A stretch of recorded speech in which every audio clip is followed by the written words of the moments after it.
We've got another wonderful one. Let's talk about the English language.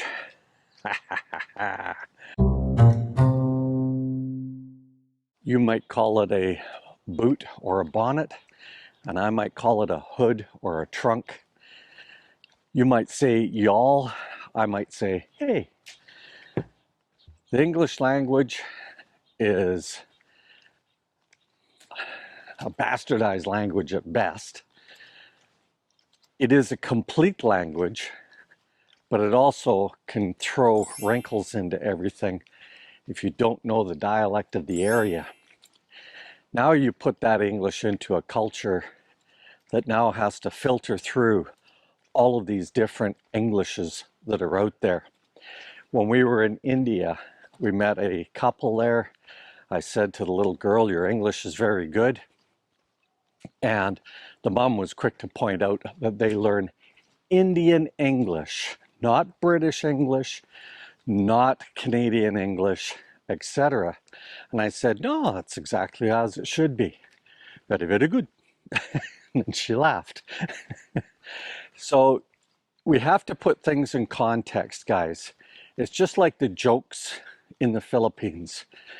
The slangs, the slurs, the everything that goes into it. And then on top of all that, you and I, if we were to speak their tongue, our conversational depth of that language would be very limited.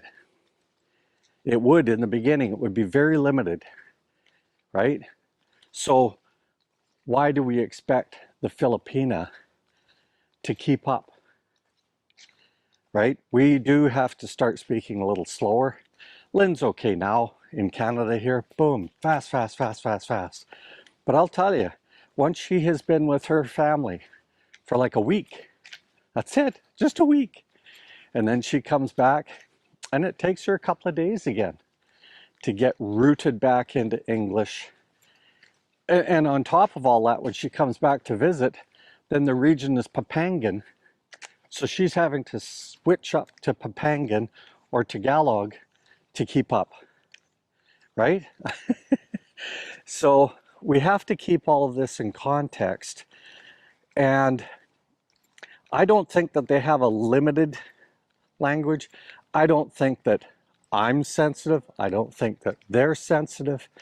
I think it's just, again, a language barrier issue that we don't appreciate enough because we think, I went there because they all speak English, but their depth of vocabulary is not our depth.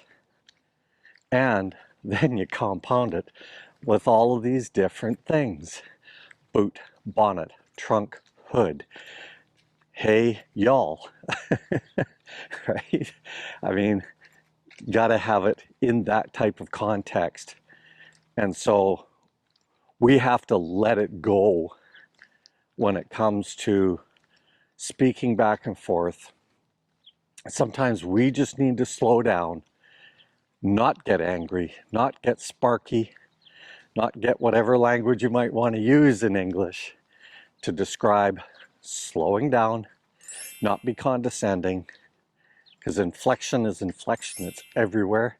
And that is how I pick up on a conversation that I don't know a lot about what's going on. I have to ride a lot on the inflection in the words and the tone of the conversation. Think about it, guys.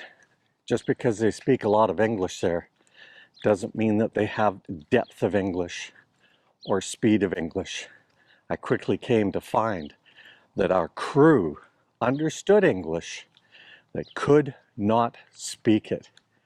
Just like I can pick up on some of the Philippine languages, but I can't speak it. Later, Gators.